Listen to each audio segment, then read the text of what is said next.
আসসালামু আলাইকুম প্রিয় শিক্ষার্থীবৃন্দ, সকলকে শুভেচ্ছা জানাচ্ছি নোভাসের পক্ষ থেকে। যারা ক্লাস 9 এবং 10 রয়েছেন, আপনাদের 2027-এ যারা এসএসসি পরীক্ষার্থী রয়েছেন, আপনাদের জন্য আমি বাংলা ক্লাস দেখাবো। আজকে আমি আপনাদের এই ক্লাসে কপোতাক্ষ নদ কবিতাটি দেখানোর চেষ্টা করব। খুব অল্প সময়ে খুব সুন্দর করে পড়ানোর চেষ্টা করব, আশা করি আপনারা বুঝবেন। কপোতাক্ষ নদ কবিতাটি বাংলা সাহিত্যের খুবই তাৎপর্যপূর্ণ এবং গুরুত্বপূর্ণ একটি কবিতা। এই কবিতাটি চতুর্দশপদী কবিতা, যেটি বাংলা সাহিত্যে চতুর্দশপদী কবিতাগুলির মধ্যে অন্যতম একটি কবিতা। কবিতাটি লিখেছিলেন কবি মাইকেল মধুসূদন দত্ত। তো এই কবিতা পড়ার শুরুতেই আমরা যদি মাইকেল মধুসূদন সম্পর্কে একটু জানার চেষ্টা করি। মাইকেল মধুসূদন সম্পর্কে এখানে কিন্তু আমাদের একটি কবি পরিচিতি দেওয়া রয়েছে। তো কবি পরিচিতিতে আমরা যেটা দেখেছি, কবি মাইকেল মধুসূদন দত্ত 1824 খ্রিস্টাব্দে তিনি কিন্তু যশোরের সাগরদাড়ি গ্রামে জন্মগ্রহণ করেছিলেন এবং জন্ম বেড়ে ওঠা কিন্তু সেই যশোরের প্রত্যন্ত গ্রাম সাগরদাড়িতেই কিন্তু হয়েছিল। সেখানে কপোতাক্ষ নদের তীরেই কিন্তু তার বেড়ে ওঠা। সেই কপোতাক্ষ নদের স্মৃতিচারণ করতেই কিন্তু তিনি এই কবিতাটি লিখেছিলেন। তো সেই যশোরে বেড়ে ওঠা জন্মের পরে তিনি কিন্তু কলকাতায় তিনি পাড়ি জমিয়েছিলেন। কলকাতার হিন্দু কলেজে তিনি পড়াশোনা করেছেন এবং কলকাতা হিন্দু কলেজে পড়াশোনা করার পাশাপাশি তিনি কিন্তু সাহিত্য চর্চায় নিজেকে কিন্তু আত্মনিয়োগ করেছিলেন এবং ছোটবেলা থেকেই তার কিন্তু একটি প্রবল আকর্ষণ, যেটাকে আমরা বলে থাকি, সেটি হলো তিনি ইংরেজদের মতো একটু চাল চলন, ইংরেজদের মতো বেশভূষায় তিনি কিন্তু একটু সাজতে পছন্দ করতেন, একটু ইংরেজ হওয়ার চেষ্টা করতেন ছোট থেকেই। সেই ঝোঁক থেকেই কিন্তু পরবর্তীতে তিনি বিলেতে পাড়ি জমান। এরপরে সেই বিলেতে পাড়ি জমান এবং তিনি চিন্তা করতে থাকেন যে আমি যদি সাহিত্যে আত্মনিয়োগ করি, বাংলা সাহিত্যের কিন্তু ওই সময়টাতে তেমন একটা মূল্যায়ন হতো না। সেই চিন্তা চেতনা থেকে তিনি কিন্তু মধুসূদন দত্ত থেকে কিন্তু তিনি খ্রিস্টান ধর্মে দীক্ষিত হয়ে তিনি কিন্তু মাইকেল মধুসূদন দত্ত হয়েছিলেন, এমনটা আমরা ইতিহাসে জেনেছি। তো এখানে আমাদের যে কবি পরিচিতি রয়েছে, সেই কবি পরিচিতিতে আমরা আসলে পড়লে কিন্তু এই বিষয়ে আরো জানবো, আরো জানার চেষ্টা করব। এবং তার কিন্তু বিভিন্ন প্রহসনমূলক কবিতা রয়েছে, যেমন গুরু শালিকের ঘাড়ে রোগ, একে কি বলে সভ্যতা, এছাড়াও তার নাটক রয়েছে কৃষ্ণকুমারী, পদ্মাবতী, শর্মিষ্ঠা সহ বাংলা সাহিত্যে তার কিন্তু খুব বড় একটি অবদান আমরা লক্ষ্য করেছি। তো এরপরে যদি আমরা মূল কবিতায় চলে আসি, কবি পরিচিতিটা যদি আপনারা একটু নিজে বাসায় পড়েন তাহলে মোটামুটি এটি আশা করি হয়ে যাবে। তো আমরা যদি মূল কবিতায় আসি, মূল কবিতায় আসলে আমরা যদি দেখি, তিনি কিন্তু এই কবিতাটাতে আমরা যেটা বলেছি, তিনি এখানে স্মৃতিচারণ করেছেন। তিনি তার সেই ছোটবেলার স্মৃতিচারণ এই কবিতায় এসে করেছেন। তো তিনি যখন সেই যশোরের সাগরদাড়িতে কপোতাক্ষ নদের ছোটবেলায় যেই সময়টা কাটিয়েছেন, সেই সময়টাই কিন্তু এখানে তুলে ধরেছেন। খোদ ব্রিটেনে বসে তিনি যখন ইংরেজি সাহিত্যে তিনি যখন সাহিত্য চর্চা করছিলেন, কিন্তু তিনি দেখতে পেলেন যে ইংরেজি সাহিত্যেও আসলে তার আত্মনিয়োগ করেও তিনি সেইভাবে ফেমাস হচ্ছেন না, আমরা ফেমাস যেটাকে বলি, তিনি আসলে পরিচিতি পাচ্ছেন না। তো এরপরে তিনি আবার সেখান থেকে তিনি বাংলায় আবার আত্মনিয়োগ করেন, বাংলা সাহিত্যে, এবং তিনি সেই ইংরেজি সনেটকে তিনি বাংলায় প্রবর্তন করেন এবং বাংলায় প্রবর্তন করে তিনি কিন্তু এই চতুর্দশপদী কবিতা, অষ্টক এবং শতকের তিনি কিন্তু এই প্রবর্তক, তিনি কিন্তু বাংলায় কবিতা লিখেছিলেন। তো এখানে যদি আমরা এই কবিতাটা পড়ি, এই কবিতা পড়ার আগে আরেকটি বিষয় আমাদেরকে একটু খেয়াল রাখতে হবে, সেটি হচ্ছে আমরা যদি এই কবিতার শেষে, আমরা এই ভুলটি বেশিরভাগ সময় আমরা করে থাকি, আমরা মেইন বইয়ের প্রতি একটু ফোকাস কম দিয়ে আমরা বিশেষ করে নোট গাইড যেগুলো আছে সেইগুলোতে আসলে আমরা একটু আত্মনিয়োগ বেশি করি। কিন্তু সর্বশেষ বা মধ্য কথা হচ্ছে, যদি আমরা মেইন বইতে আত্মনিয়োগ না করি তাহলে কিন্তু আসলে আমরা লিখতে পারবো না। বিশেষ করে আমরা যারা পরীক্ষার হলে গিয়ে আমরা দেখেছি বিভিন্ন সময়ে, পরীক্ষার হলে গিয়ে কিন্তু তোমরা যারা শিক্ষার্থীরা রয়েছে, তোমরা কিন্তু বিভিন্ন সময়ে এই কবিতা থেকে, পদ্য থেকে সৃজনশীল লিখতে গিয়ে আমরা অনেক সময় আটকে যাই, লিখতে পারি না। গদ্য থেকে অনেক কিছু বানিয়ে লেখা যায়, কিন্তু কবিতা থেকে আমরা বানিয়ে লিখতে গেলে অনেকটি আটকে যাই। কবিতার এর প্রথম এবং প্রধান কারণ হচ্ছে আমরা কবিতার যে ভাবার্থ, সেই ভাবার্থটা আমরা বুঝতে পারি না। কবিতার যে লাইনগুলো রয়েছে সেই লাইনের অর্থগুলো আমরা বুঝি না, কবি এখানে কি বোঝাতে চেয়েছেন সেইগুলো আসলে না বুঝে আমরা শুধু গাইড থেকে সৃজনশীল করে যাই, এমসিকিউ গুলো আমরা শেষ করে যাই, কিন্তু এরপরে গিয়ে আর আমরা লিখতে পারি না, হলে কমন না পড়লে। তো এই জন্য আমাদের কি দরকার হবে, এই জন্য আমাদের দরকার হবে মূল বই থেকে এই বইয়ের যে কবিতাটা রয়েছে সেই কবিতাটা পড়তে হবে, বইয়ের কবি পরিচিতি, পাঠ পরিচিতি পড়তে হবে। আমরা যদি কবিতার পাঠ পরিচিতিটাকে খুব ভালো করে পড়ি, তাহলে আমার মনে হয় যে আমরা আসলে সৃজনশীল লিখতে গিয়ে আর কেউ আটকাবো না। এটা হচ্ছে আমার পার্সোনাল ওপিনিয়ন। তো আমি যদি এখানে দেখাই, হ্যাঁ, আমরা এখানে এর আগে আমরা দেখেছি, আমি বলেছি যে আমরা এখানে অষ্টক এবং শতকের ব্যবহার রয়েছে। সেই অষ্টক শতকের কথা কিন্তু আপনি যখন কবি পরিচিতিতে আপনি আসবেন, কবি পরিচিতিতে বা পাঠ পরিচিতিতে যখন আসবেন, পাঠ পরিচিতিতে আসলে কিন্তু আপনি সেটা খুব সুন্দরভাবে দেখবেন যে এখানে দেয়া আছে কপোতাক্ষ নদে, একদম এই যে মানে পাঠ পরিচিতিতে কিন্তু খুব সুন্দর করে দেয়া আছে এখানে। তারপরে এই যে দেয়া আছে আপনার অষ্টক শতকের যে মিল বিন্যাস, সেটা কিন্তু খুব সুন্দর করে এখানে দেয়া আছে। তো এইটা যদি আসলে আমরা মেইন বই না পড়ি, আমরা গাইডে গিয়েও দেখবো অষ্টক শতক নিয়ে এমসিকিউ থাকে, অনেক এমসিকিউ দেয়া থাকে, বা হচ্ছে সৃজনশীলের যে জ্ঞানমূলক প্রশ্ন থাকে, যে কপোতাক্ষ নদের মিল বিন্যাস, সেই মিল বিন্যাস দেয়া থাকে। তখন আসলে আমরা খুঁজে পাই না যেটা কোথায় আছে, এটা তো কবিতায় নাই কোথাও, কোথা থেকে পাবো। এটা কিন্তু আমাদের এই যে কবি শব্দার্থতে কিন্তু দেয়া আছে খুব সুন্দর করে। এরপরে আমাদের পাঠ পরিচিতিতেও এই বিষয়টা নিয়ে সুন্দর করে আলোচনা করা আছে। তো এরপরে যদি আমি হচ্ছে মূল কবিতায় চলে আসি, এখানে আমরা দেখব যেটা আমি বলেছি যে উনি কিন্তু বিলেতে বসে তার সেই কপোতাক্ষ নদের স্মৃতিচারণ করেছেন। তিনি সেই কপোতাক্ষ নদকে বারবার তার মনে পড়ে কপোতাক্ষ নদের কথা, সেটাই বুঝিয়েছেন। তো এখানে তিনি প্রথমে লিখেছেন সতত হে নদ তুমি পরমর মনে। এখানে সতত হে নদ তুমি পরমর মনে, আমরা যারা বাংলা কিচ্ছু বুঝি না, কিচ্ছু পারি না, তারাও যদি এটা খুব সংক্ষেপে বোঝার চেষ্টা করি, এটা খুব খুব সহজভাবেই আমরা বুঝবো যে এই নদীর কথা আমার সবসময় মনে পড়ে, এই নদীর কথা আমার শয়নে স্বপনে খাওয়া ঘুম সবসময় মনে পড়ে। বিলেতে গিয়ে যেমন আমরা যারা পরিবার থেকে বাইরে গিয়ে পড়াশোনা করি, তখন কিন্তু দেখবেন খাওয়ার সময় মনে পড়ে, আরে বাসায় থাকলে মা এখন খাবার আমাদেরকে খাইয়ে দিত। বা হচ্ছে আমরা যখন জামা কাপড় ধুইতে যাই, পরিবার থেকে যারা বাইরে থাকি, চিন্তা করি আরে বাসায় থাকলে আমাদের মা তো জামা কাপড়টা ধুয়ে দিত। ঠিক তেমনি তিনি হচ্ছে প্রবাসী গিয়েও তিনি কিন্তু এই নদীর কথা তার কিন্তু মনে করেছেন, এবং তিনি এখানে বলেছেন সতত হে নদ তুমি পরমর মনে, এই নদী তুমি সব সময় আমার মনে পড়ো। এবং দ্বিতীয় লাইনে তিনি লিখেছেন সতত তোমার কথা ভাবিয়ে বিরলে, তোমার কথাটা আমি একান্তে নিভৃতে নীরবে আমি ভাবি। যেভাবে ঠিক প্রিয় মানুষের কথা যেভাবে চিন্তা করা হয়, আমরা একটি গভীর বিষয় গভীর চিন্তা যেভাবে করি, প্রিয় মানুষের কথা ঠিক যেভাবে চিন্তা করি নীরবে নিভৃতে বসে গভীর রাতে অন্ধকারে, ঠিক তেমনি এই নদীর কথাও কিন্তু সে বিরলে নিভৃতে সে চিন্তা করেছেন সেই সুদূর বিলেতে বসে। এরপরে লাইনে তিনি লিখেছেন সতত যেমতি লোক নিশার স্বপনে শোনে মায়া মন্ত্রধ্বনি তব কলকলে জুড়াই এ কান আমি ভ্রান্তির চরণে। আসি, এটা খুব আমরা ইংরেজিতে ঠিক যেমন বলি না, এটা একটা ফ্যারেজ, ঠিক তেমন একটা ফ্যারেজটাই কিন্তু তিনি বাংলা এখানে নিয়ে এসেছেন। একটা লাইনের মধ্যে খুব সুন্দর একটা ভাবার্থ কিন্তু তিনি নিয়ে এসেছেন। এখানে দিয়েছেন সতত সবসময় যেমতি লোক নিশার স্বপনে শোনে মায়া মন্ত্র ধ্বনি তব তব কলকলে। তো এখানে তিনি কি বলেছেন, নিশার স্বপন বলতে এখানে তিনি বুঝিয়েছেন একান্তে নিভৃতে। নিশার স্বপন বলতে আমরা বুঝি, নিশা বলতে আমরা বুঝি ঘুম। নিশা বলতে আবার যে নেশা পানি না, নিশা বলতে আমরা ঘুম বুঝি। তো যেমতি লোক নিশার স্বপনে শোনে মায়া মন্ত্রধ্বনি, যা আমরা ঘুমের ঘরে স্বপ্নেও দেখি।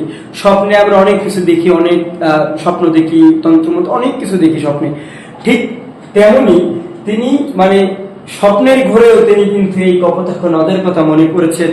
ঠিক যেমন আমরা মনে করি আমাদের প্রিয়াকে, ঠিক তেমনি তিনি তার কপোতাক্ষ নদকে তিনি প্রিয়ার সাথে তুলনা করে তিনি নিশার স্বপনে ঘুমের মধ্যেও তিনি কিন্তু এর কথা তিনি কিন্তু মনে করেছেন। এরপরে এসেছেন শোনে মায়া মন্ত্রধ্বনি তব কলকলে জুড়াই এ কান আমি ভ্রান্তির চরণে। এখানে এসেছেন তব কলকলে জুড়াই এ কান আমি ভ্রান্তির চরণে। এখানে তব কলকলে বলতে বোঝাই এই যে আমরা গানের সুর যখন শুনি, একটা গানের সুর যখন শুনি, একটা ভালো গান রবীন্দ্রসঙ্গীত যখন শুনি, একটা নজরুল সঙ্গীত যখন শুনি, বা একটা ইসলামিক গজল যখন শুনি, আমাদের কিন্তু এইটা শুনলে খুব ভালো লাগে। আমাদের কান জুড়িয়ে যায়, হৃদয় জুড়িয়ে যায়, বা হচ্ছে আমরা যখন ইসলামিক কোনো কিছু শুনি বা ধর্মীয় কোনো কিছু গান শুনি, আমাদের কান কিন্তু জুড়িয়ে যায়। ঠিক তেমনি তব কলকলে জুড়াই এ কান আমি ভ্রান্তি, ঠিক তেমনি এই যে নদীর যে স্রোতের শব্দ, এই নদীর যে গর্জন, এগুলো আসলে আমার কানে রাতের বেলা বাজে। আমি যখন ঘুমাই আমার কানে এইটা বাজে কানে।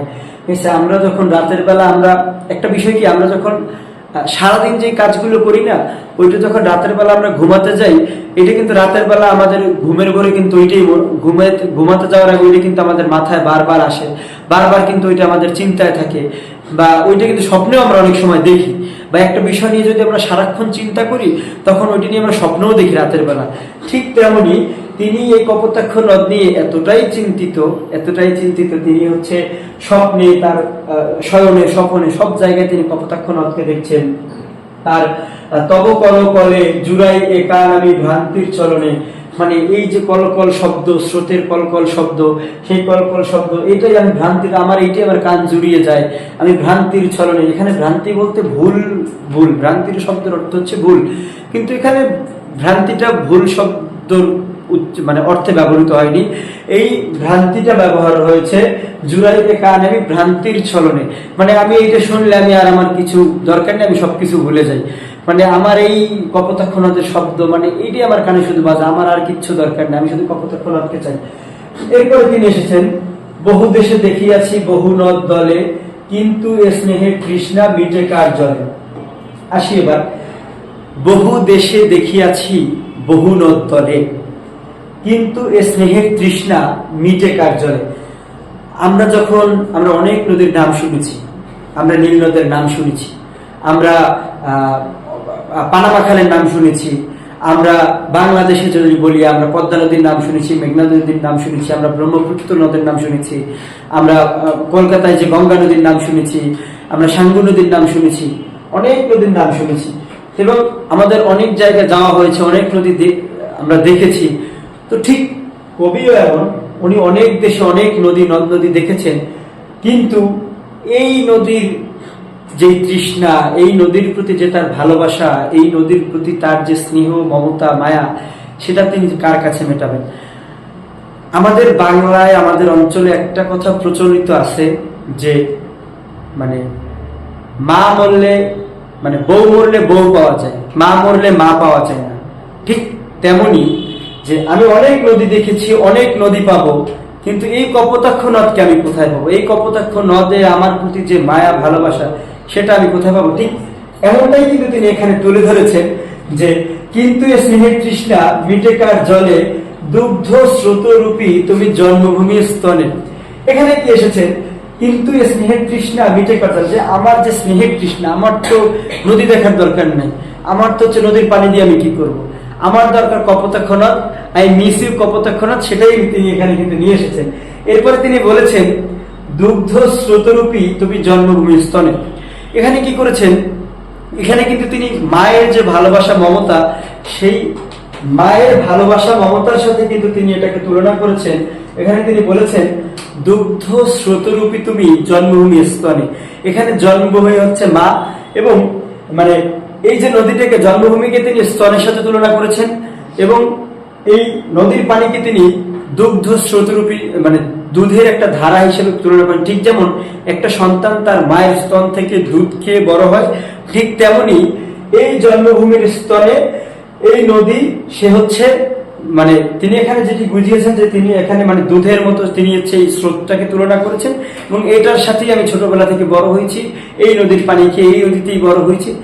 ঠিক তেমনটাই কিন্তু তিনি বুঝিয়েছেন যে দুগ্ধ স্রোতরূপী তুমি জন্মভূমির স্তনে, মানে জন্মভূমিকে তিনি মায়ের সাথে তুলনা করেছেন, এবং এই জন্মভূমিকে স্তনের সাথে তুলনা করেছেন, মায়ের স্তন, এবং এই নদীর স্রোতকে মায়ের দুধের সাথে তুলনা করেছেন, যার তুলনা পৃথিবীতে আর কোনো কিছুর সাথে করা সম্ভব না। তো এখানে কিন্তু মানে এই নদীর প্রতি তার এত মায়া, এত ভালোবাসা, এত টান, এটা কিন্তু সম্ভব না। তো এরপরে যদি আমরা আসি, এরপরে তিনি কি করেছেন? এরপরে তিনি দিয়েছেন আর কি হে হবে দেখা, যতদিন যাবে প্রজারূপে রাজরূপ সাগরের দিতে, বাড়িরূপ কর তুমি এ মিনতি গাবে বঙ্গজনের কানে শখে সখারিতে নাম তার এ প্রবাসে মজি প্রেম ভাবে লইছে যে তব নাম বঙ্গের সঙ্গীতে। এইখানে খুব এইটা হচ্ছে এই কবিতার শতক। চতুর্দশপদী কবিতায় প্রত্যেকটা লাইনে কিন্তু দেখবে প্রত্যেকটা লাইনে কিন্তু 14টা করে অক্ষর আছে। যদি আমরা গুণি 14টা করে অক্ষর আছে, 1 2 3 4 5 6 7 8 9 10 11 12 13 14টা করে অক্ষর আছে চতুর্দশপদী কবিতায়। এবং এই কবিতায় 14টা লাইন আছে, এই জন্য এই কবিতাকে বলা হয় চতুর্দশপদী কবিতা। এবং এই কবিতার প্রথম 8টি চরণকে বলা হয়, যেটা বলেছিলাম, অষ্টক, এবং পরের এই 6 লাইনকে বলা হয় শতক। এবং এই শতকে কিন্তু 14টা করে অক্ষর আছে এবং 6টা লাইন আছে, যেটাকে আমরা ইংরেজিতে বলে থাকি সনেট। এরপরে আসি, আর কি হে হবে দেখা যতদিন যাবে, হে কপোতাক্ষ নদ, তোমার সাথে কি আর দেখা হবে? তোমাকে কি আর আমি খুঁজে পাবো? আমি তো সেই প্রবাসে চলে এসেছি। মানে সে মিস করতেছে, সেটা এত ভালোভাবে বোঝাচ্ছে যে মানে মানুষ মানুষকে মিস করে, ঠিক আছে, কিন্তু এটা নদীকে যে মিস করতে পারে সেটা কপোতাক্ষ নদ কবিতা না পড়লে আমরা কখনই বুঝতে পারতাম না। যে তিনি বলছেন, আর কি হবে দেখা যতদিন যাবে, প্রিয়তমাকেও কখনো কি এভাবে বলে না যে তোমার সাথে কি আর আমার কখনো দেখা হবে? ঠিক যেমনটা সে নদীকে প্রশ্ন করেছেন। এরপরে আসি, প্রজারূপে রাজরূপ সাগরের দিতে। আমরা জানি যে প্রত্যেকটা নদী কিন্তু সাগর থেকেই শাখা প্রশাখা হয়ে তারপরে কিন্তু আসে। তো এইখানে সাগরকে বলা হয়েছে রাজা এবং মানে প্রজা হিসেবে ধরা হয়েছে এই নদীকে। এখানে বলেছেন এই নদী থেকে অনেক মানে এই যে সাগর থেকে এখানে পানি আসতো, আবার এখান থেকে অনেক কিছু নিয়ে যেত সাগর। মানে এই যে বিষয়, মানে বলা যায় কাইন্ড অফ যে একটা গিভ অ্যান্ড টেকের বিষয় কিন্তু এখানে তিনি তুলে ধরেছেন, যে প্রজারূপে রাজরূপ সাগরের দিতে, যে হচ্ছে মানে সে সাগরকে সে নদী অনেক কিছু দিত, আবার সাগর নদীকে অনেক কিছু দিত। রাজা প্রজার যে সম্পর্ক, সেটাও কিন্তু আগেকার দিনে রাজা প্রজার যে একটা সম্পর্ক ছিল, মালিক ভৃত্য সম্পর্ক, সেটাও কিন্তু এখানে তিনি খুব সুন্দরভাবে তুলে ধরেছেন এই নদীর কপোতাক্ষ নদ কবিতার মাধ্যমে। এরপর আসি, বাড়িরূপ কর্তুমি এ মিনতি গাবে। এর আগের লাইনে যা বলেছিলাম, প্রজারূপে রাজরূপ সাগরের দিতে বাড়িরূপ কর্তুমি এ মিনতি গাবে, এটা ওই যে ইংরেজিতে যেটা বলেছিলাম ফ্যারেস্টিক ফ্যারেজের মতো করেই এখানে চলে এসেছে। যে মানে নদী সাগরকে বর হিসাবে সে পানি দিত, ঠিক তেমনি সাগর আবার নদীকে মাছ দিত, বিভিন্ন জিনিস দিত। তো ঠিক রাজা প্রজার যে সম্পর্ক, সেই রাজা প্রজার সম্পর্কটা কিন্তু এই কপোতাক্ষ নদ কবিতায় চলে এসেছে, এবং নদী আর সাগরের মধ্যে সম্পর্কটা কিন্তু এখানে তিনি খুব সুন্দরভাবে তুলে ধরেছেন। এরপরে আসি, বঙ্গজনের কানে শখে সখারিতে নাম তার এ প্রবাসে মজি প্রেম ভাবে লইছে যে তব নাম বঙ্গের সঙ্গীতে। এখানে তিনি বলেছেন বঙ্গজনের কানে শখে সখারিতে, যে বাংলার মানুষের কাছে তুমি এই আমার এই কথাটা পৌঁছে দিও। নাম তার এই প্রবাসে মজি প্রেম ভাবে, যে আমি এই প্রবাসে বসে তোমার প্রেমে মাতোয়ারা, আমি যে আমার দেশকে ভালোবাসি, আমার নদীকে, এই কপোতাক্ষ নদকে ভালোবাসি, আমি যে তোমাকে এত ভালোবাসি, সেই কথাটা তুমি বাংলার মানুষের কাছে পৌঁছে দিও। এই কথাটাই কিন্তু তিনি এই লাইনে বলেছেন, যে বঙ্গজনের কানে শখে সখারিতে নাম তার এই প্রবাসে মজি প্রেম ভাবে, আমি যে প্রেম ভালোবাসা তোমার প্রতি, সেটা তুমি বাংলার মানুষের কাছে আমার ভালোবাসাটা তুমি পৌঁছে দিও। এবার এসেছেন লইছে যে তব নাম বঙ্গের সঙ্গীতে, যে আমি প্রবাসে বসে যে এই যে তোমার নাম স্মরণ করছি, তোমাকে মনে করছি, এই কথাটাই তুমি বাংলার মানুষের কাছে পৌঁছে দিও, আমার ভালোবাসাটা পৌঁছে দিও, এটাই তোমার কাছে আমার অনুরোধ।